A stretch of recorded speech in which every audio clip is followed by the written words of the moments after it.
Okay, we got this back up in the truing stand called the bike. So now you look at the center here.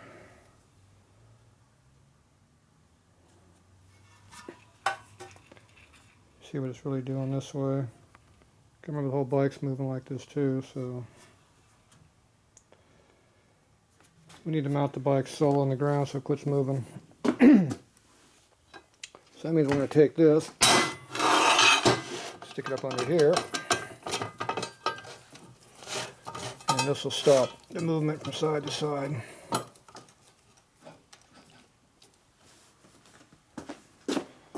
Let's see, wrench goes down there. There's the wrench.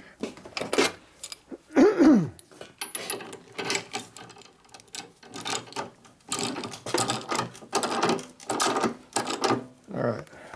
Excuse me. Alright, so now it's going to be more stable. We can actually see what's going on now.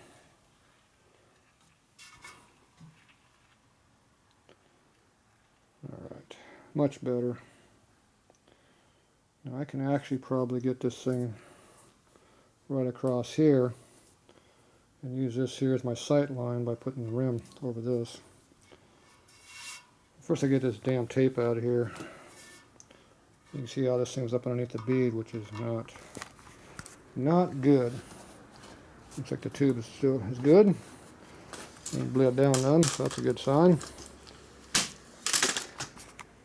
So duct tape gets real gooey and sticky as it gets hot.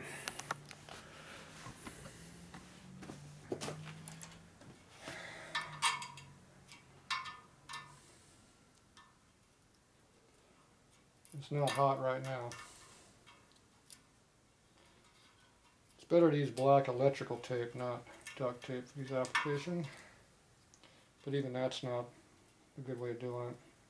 It's best to get the correct parts.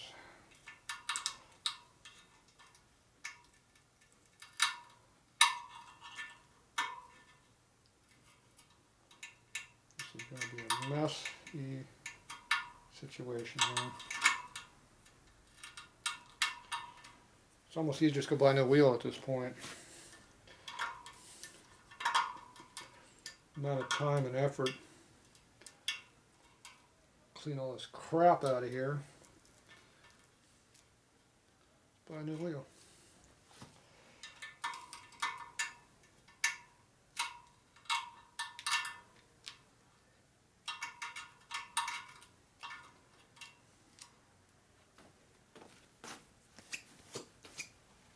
This is going to be a gooey mess.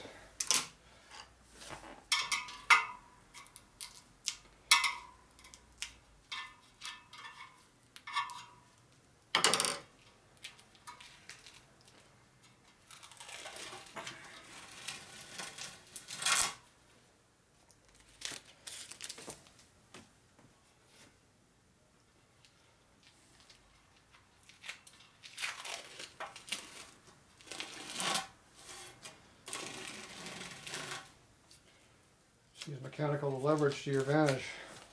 The rim holds it, and you got leverage with the wheel to turn it. You can put hundreds of pounds of pressure on that pretty quickly.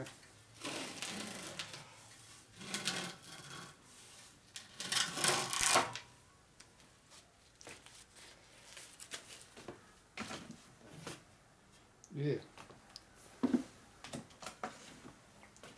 Don't like that direction.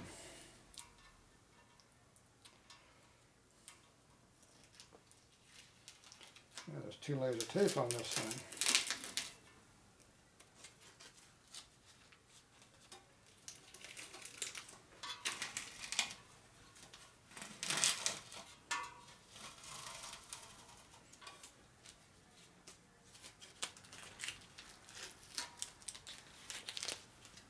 Yeah, stupid crap.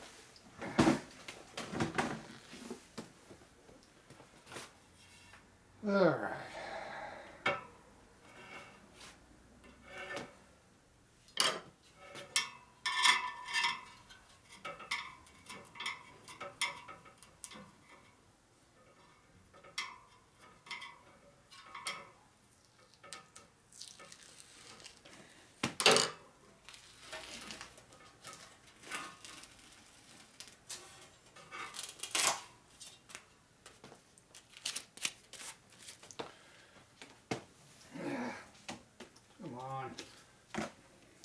Can't see a garbage can right in front of me. It sticks to my fingers and pops everywhere else. Alright, so now I gotta try to get this last 6 inches off here. It's torn on both ends.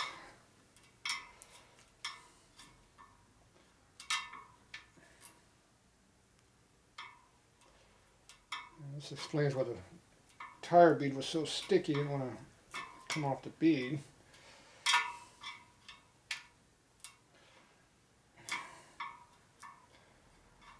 It's wondering why this tire's been such a pain in the butt to deal with the whole time. Now I know why.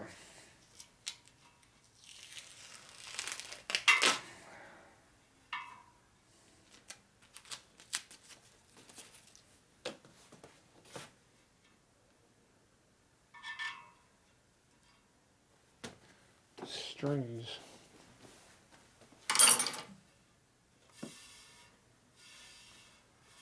Alright.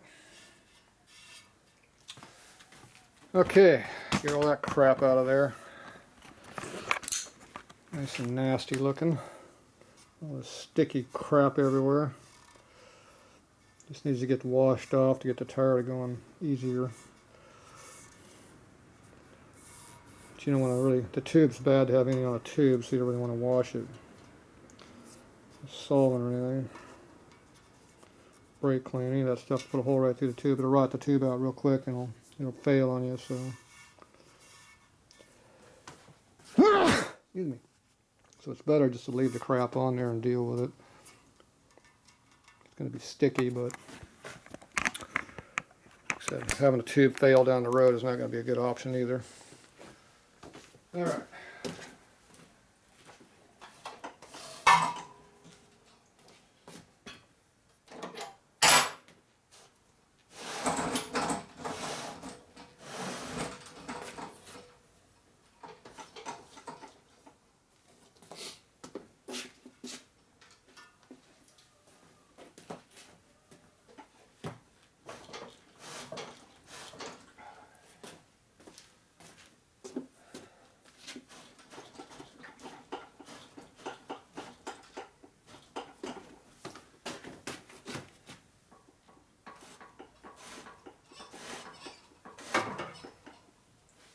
Alright, there's our truing stand right there. Don't worry about the overhang right there, that's no problem. That's not dangerous. It's got a strap on it anyway. There you go. Perfect truing stand, look at that. Right there, it's rubbing heavily right through there. I gotta tighten this side up here a little bit, loosen this side over here to get that where it doesn't do that no more. Sound is way better than dial indicators. I've never been a big fan of dial indicators, so let's see, if I put the camera down here and be a pain in the ass, you can probably see what I'm doing better. Maybe, maybe not. Okay, so right there it's hitting.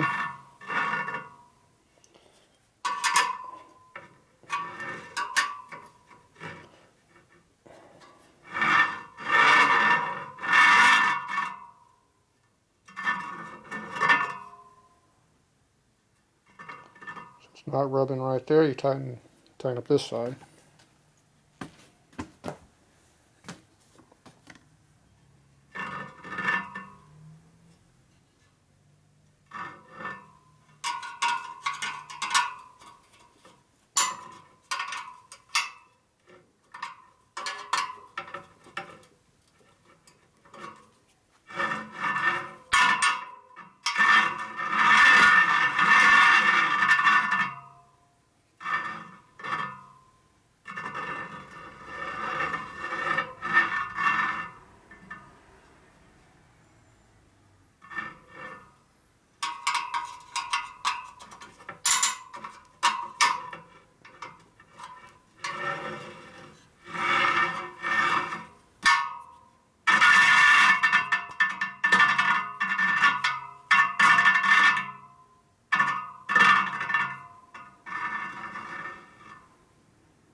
This is the area I was screwing with before, I bet. It's off the most.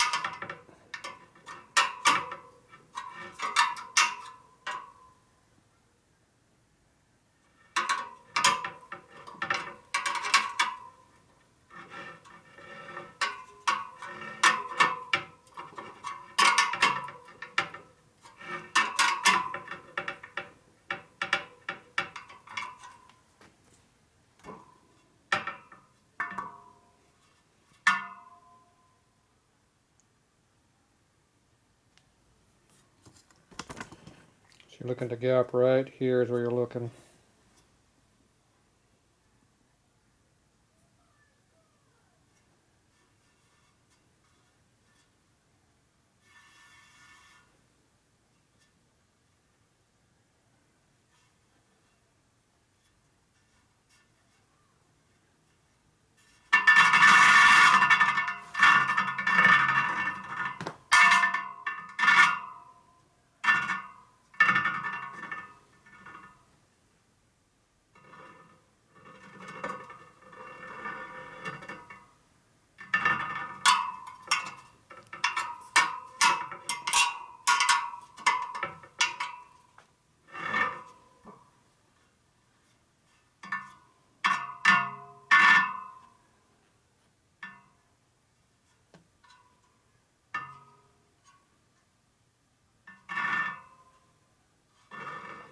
That's the heavy drag, that's the worst spot. That's where you go first. So right there. Then you go over here, where the spokes are. So we need to go that direction because it's rubbing over there. So these two spokes here are the two you're going to worry about tightening. Hear them? See, not that one, that one, that one, and not that one. So this one here either needs to loosen up or these two need to get tight.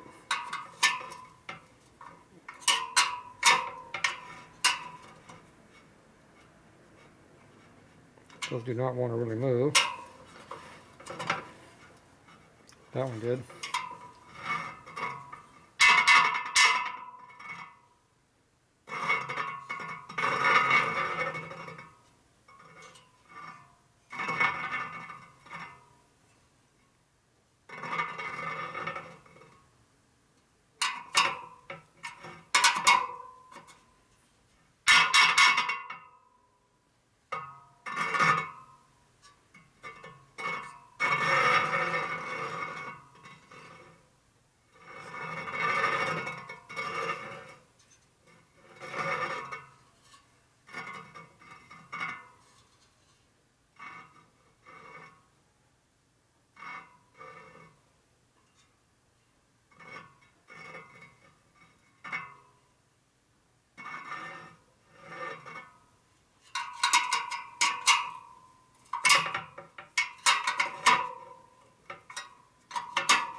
Oh, it moved.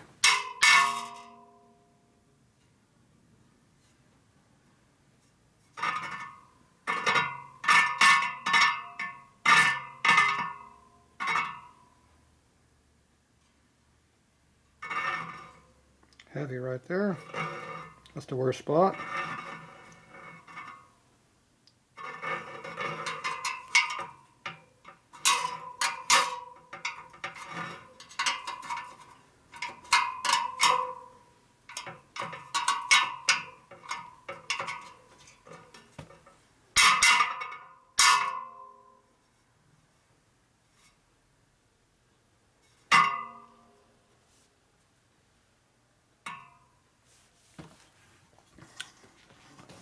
Okay.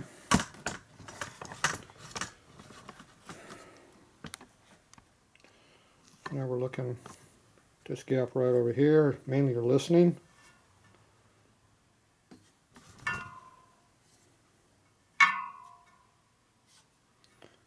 You're looking for any kind of a gap.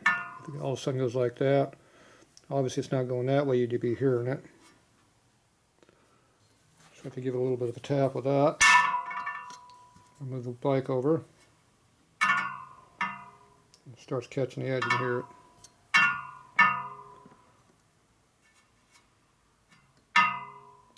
Pretty damn close though. So I think we're going to call that good enough. So now, when you spin it, it looks pretty straight. See, these outsides are moving all over the place, but the inner part's the part you care about. Right there is all you care about. It's right there. This side here is different. You can only true one side of the wheel. You can't true both. You can only true the part you're working on. If you go over here to the other side, see the difference? There's a gap. See, you're 30 thou on that side. This side here, we're within probably 10. Now, if you had two indicators on here, you could split the difference. But the rim changes as you go right. It might get fat or skinny together also. You don't know. Two indicators would tell you that. It's not that matter. It does not matter that much, believe me. That is plenty adequate for what we need here.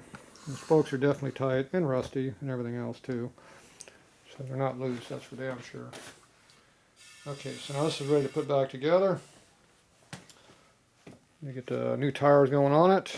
We're going to have to go get a rim strip to go on there. And it looks like the inner tube is still holding air over there. So I didn't poke no holes in it, obviously.